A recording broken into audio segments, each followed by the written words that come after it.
We're forming this task force because every day we're confronted with a rising tide that challenges law enforcement agencies throughout America.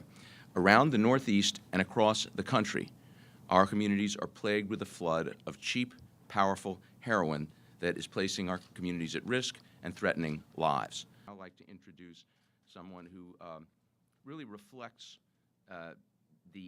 It will expand our exchange of information by creating a regular, routine, and ongoing dialogue, including the ability to pass names and aliases of specific suspects, phone numbers, addresses, access to informants, distribution routes, and locations of stash houses. Model for the rest of the country, Pennsylvania Attorney General Kathleen Kane.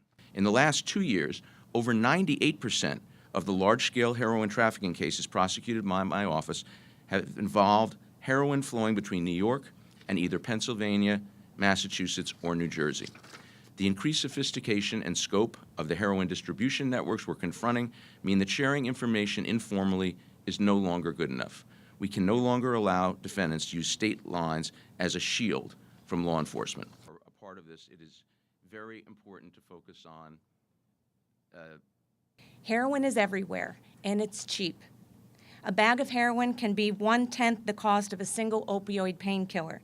And in some neighborhoods, it's cheaper and easier for children to get that heroin than it is for them to get a pack of cigarettes. And Stephen Solomon is going to get up and tell you a few things about his efforts. Stephen?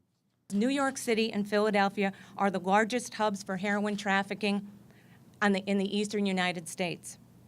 One of the goals of our partnership with the Office of Attorney General is to raise awareness and to educate the public and the parents about the crippling effect of this heroin epidemic. Thank you very much, Attorney Kane and Schneiderman. I think this is an unprecedented, and actually, I lost my son, Justin, at 29 years old.